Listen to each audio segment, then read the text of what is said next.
pessoa, tudo bem com você? Eu espero que você esteja bem. Eu sou a Tamires e no vídeo de hoje eu vou compartilhar com vocês os meus 5 livros que eu mais amei ler em 2023. Esses dias atrás eu comentei lá no Instagram que eu havia lido alguns livros muito interessantes em 2023, livros que me ajudaram demais, que contribuíram muito para o meu desenvolvimento pessoal e até mesmo livros que me ajudaram com ferramentas para aplicar na clínica com alguns casos, com alguns pacientes. E como eu disse, foram livros que me ajudaram muito, até mesmo a modificar um pouco a minha mentalidade, a mudar um pouquinho o meu mindset, a mentalidade de algumas questões. E eu acho que era muito pertinente trazer para vocês esses livros. Então, estou aqui hoje no consultório, por isso que esse cenário aqui um pouquinho diferente, mas para trazer para vocês esses livros. Eu separei em 5 livros e também como forma de incentivá-los, né, a buscar esse autodesenvolvimento agora para o ano de 2024.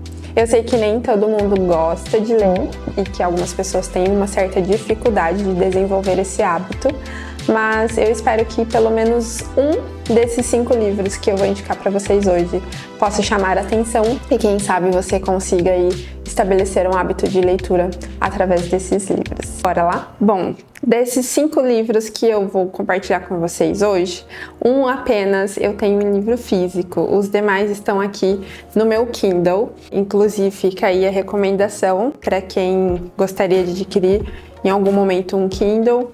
Eu acho que foi uma das ferramentas que me ajudaram muito a ampliar a quantidade de livros lidos ao longo do ano, porque, gente, o Kindle é perfeito. Ele é muito prático, facilita muito, enfim, só elogios para um Kindle. Se você tá na dúvida, eu arriscaria aí dizer que foi uma das melhores escolhas que eu fiz em 2019, quando eu comprei o meu Kindle. E não me arrependo, ele é um dos meus itens eletrônicos favoritos da vida. Então a minha intenção com esse vídeo é trazer um pouquinho dos livros lidos, trazer o porquê que eles estão no meu top 5 e vou tentar compartilhar também alguma frase que me marcou muito desse livro, que vale a pena tá aqui no top 5, ok? Em quinto lugar, temos então o livro A Biblioteca da Meia-Noite. A Biblioteca da Meia-Noite, ele não é nenhum livro voltado para desenvolvimento pessoal, não é nenhum livro de autoajuda, de estudo. E aí ele entra no quinto lugar porque é um livro que traz uma perspectiva sobre o luto de uma forma, assim, bem diferente do que talvez nós estamos acostumados a falar sobre esse assunto. A personagem principal, ela passa por uma experiência onde ela pode visitar algumas situações da vida dela que ela ficou na dúvida se aquela foi a melhor escolha, a escolha mais certeira na vida dela.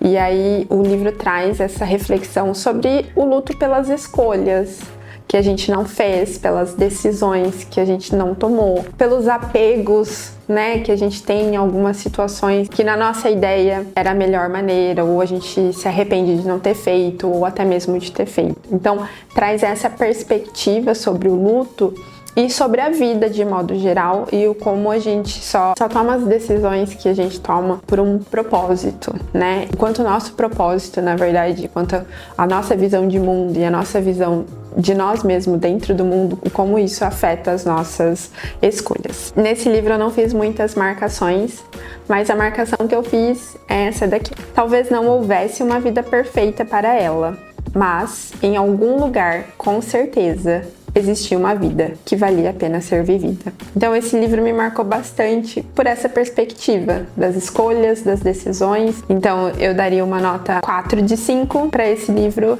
Então vai aí a minha primeira recomendação. Em quarto lugar, temos o livro Os 5 Níveis de Apego. Ainda seguindo um pouquinho essa linha de decisões, de crenças que a gente tem e o quão apegados nós estamos a essas questões, esse livro traz, em uma linguagem muito mais simples e muito mais exemplificada, o autor nos traz essa questão dos níveis de apego. né? E o quão apegado nós estamos a coisas muito simples por uma identificação, por uma crença tão rígida que temos a respeito de nós ou a respeito de uma situação ou até mesmo de uma pessoa. Os 5 níveis de apego é um livro um pouco mais filosófico, traz uma reflexão mais fixa sobre identidade, sobre sofrimento psíquico, sofrimento emocional, mas é um livro assim que clareia muito a nossa ideia a respeito de muitas áreas da nossa vida. Então, os 5 níveis seria o eu autêntico, a preferência, identidade, interiorização e fanatismo. Então ele descreve esses níveis, traz exemplos muito claros do que é exatamente esse apego, de como ele funciona nas nossas vidas. E a frase que mais me marcou nesse livro é esse trechinho aqui, que eu vou ler para vocês. Apesar de vivermos no presente, o apego nos faz sonhar com um passado que não existe mais.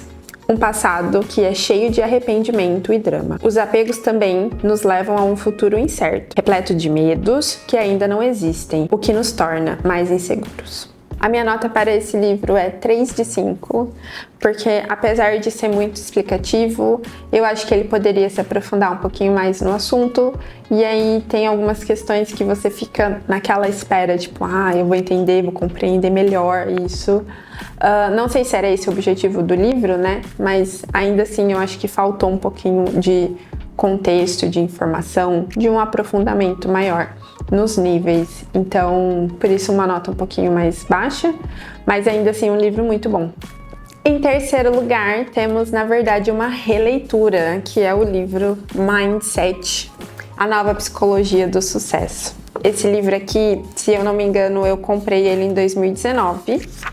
Li ele no comecinho, no meio de 2019, não me recordo muito bem, mas eu me recordo que foi um livro que eu esperava ficar mais empolgada durante a leitura e não fiquei, mas hoje eu entendo que naquele momento talvez eu não tinha tanta a necessidade de mudar a minha mentalidade, então eu li e não curti muito a leitura naquela época. Então, no início de 2023, esse foi o primeiro livro que eu li, porque eu sentia que eu precisava mudar algumas mentalidades, alguns padrões de pensamentos a respeito da minha vida, de alguns comportamentos. Então eu revisitei essa leitura. Esse livro é muito rico, ele traz muita a explicação dos mindsets, né? Traduzindo mindset do inglês para o português, é literalmente mentalidade e como nós desenvolvemos uma mentalidade fixa e como a gente desenvolve uma mentalidade de crescimento em outras situações. A Carol, ela é uma psicóloga, tem especialidades em psicologia do desenvolvimento, ela é praticamente uma especialista nesse assunto,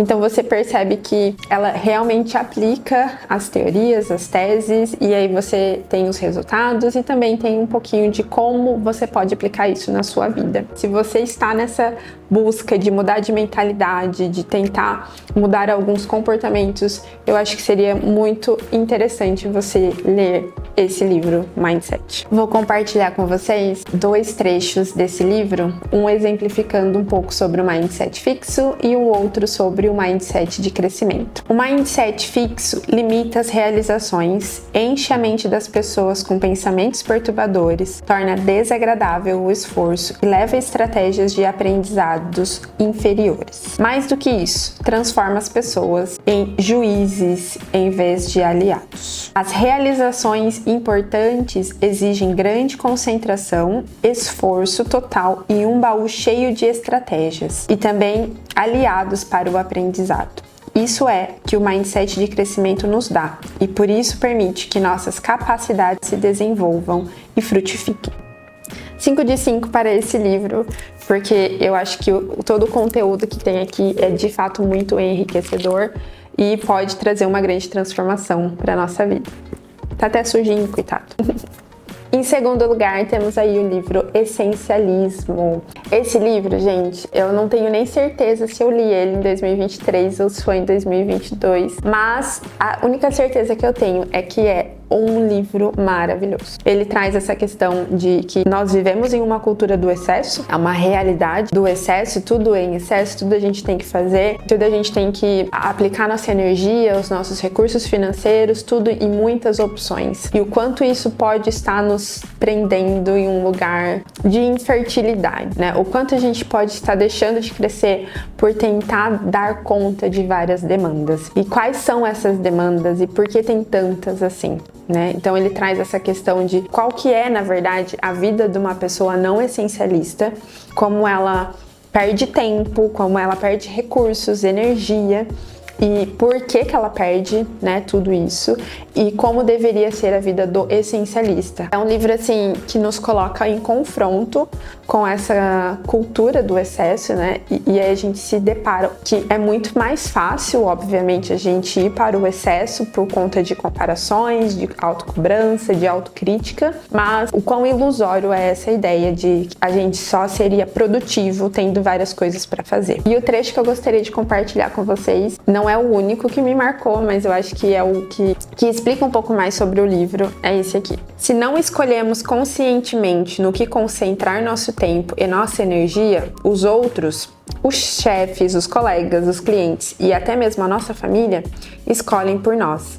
E logo perdemos de vista tudo que é significativo. Olha um outro trecho que vale a pena compartilhar com vocês. Muitos dizem sim porque estão ansiosos para agradar e contribuir. Mas o segredo da contribuição máxima talvez seja dizer não. Portanto, o essencialismo não exige apenas disciplina mental, mas a disciplina emocional necessária para não ceder à pressão social.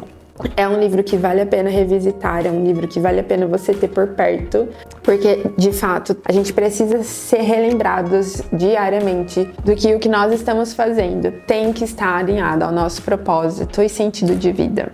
Então, minha nota para esse livro é 5 de 5. E, em primeiro lugar, o livro que eu mais amei. Nossa, gente, foi um dos últimos livros que eu li esse ano e que bom que eu encontrei esse livro, que bom que eu dei uma chance para ele. O livro que está em primeiro lugar é Hábitos Atômicos. Eu acho que esse livro, de fato, mudou muito o meu comportamento e muito a minha visão de mundo e também da minha pessoa, né? O quanto consegui entender quais eram as minhas dificuldades e por que eu tinha tantas dificuldades de manter um hábito ou de eliminar um hábito que eu considero ruim. Esse livro, assim, é um tapa na cara a cada virada de página, mas eu amei demais. Inclusive, até comecei a falar um pouquinho, compartilhar sobre hábitos lá no Instagram. Um dos meus projetos para 2024 é continuar trazendo conteúdo sobre hábitos, tanto lá no Instagram quanto aqui no YouTube. Então, eu espero que vocês gostem desses assuntos, porque vocês vão ver eles um pouquinho com mais frequência aqui no canal. Então, esse livro é muito mais prático, traz muitos questionamentos, mas também traz ferramentas de como a gente aplicar, como a gente desenvolver os nossos hábitos de maneira mais consciente e mais disciplinada. E o quão atrelado os nossos hábitos estão à nossa identidade. É um abrir de mentes muito grande esse livro. E por isso que ele está no meu top 1. E ele merece 10 de 10. Porque, de fato, é um livro que vale muito a pena ser lido. Eu grifei diversas partes desse livro. Quando eu tava lendo, eu já tinha aprendido tanta coisa, já tinha feito tanto sentido e eu estava apenas na introdução. Então, sério, é um livro que, gente, vale muito a pena, muito rico mesmo. Tô sendo até repetitiva, eu sei. Mas vou compartilhar aqui com vocês uma coisa que me marcou muito nesse livro, que é a seguinte frase: o custo dos bons hábitos estão no presente, já o custo dos maus hábitos estão no futuro. Então, tudo que a gente está colhendo hoje foi um plantio dos nossos hábitos passados, sejam eles bons ou ruins. Os nossos hábitos moldam muito as nossas vidas, o nosso futuro. Todos os nossos hábitos estão entrelaçados à nossa identidade. Aquilo que a gente entende ser importante para nós, aquilo que a gente entende como algo que merecemos ou não. É muito louco o quanto uma coisa está interligada à outra. E se a gente for avaliar bem, esses 5 livros que eu indiquei para vocês, todos eles estão interligados de alguma maneira. Então eu acho que vale muito a pena até mesmo seguir essa linha de raciocínio dos top 5 dos livros para fazer essa ligação dos assuntos para que o crescimento seja um pouco mais gradativo. Enfim, falei um pouquinho demais, mas eu espero que você tenha acompanhado até aqui e confesso pra você que, assim, foi difícil selecionar esses livros, mas eles estão aqui porque, de fato, foram livros que trouxeram grandes mudanças na minha vida e mudanças, assim, que ainda estão em processos de adaptação, obviamente, né? Que todos os dias nós temos que nos aperfeiçoar e adaptar em muitas áreas das nossas vidas. Então, se você se interessou por algum ou se você também já leu algum desses livros, conta aqui pra mim nos comentários qual que foi a sua impressão ou qual livro te chamou mais atenção. E é isso. Eu espero que vocês tenham gostado do vídeo de hoje. Não se esqueçam de se inscrever no canal, porque isso me ajuda demais. Curta esse vídeo, compartilhe com os amigos que também gostam de ler ou que estão procurando algum livro para ler em 2024 e até a próxima. Um beijo!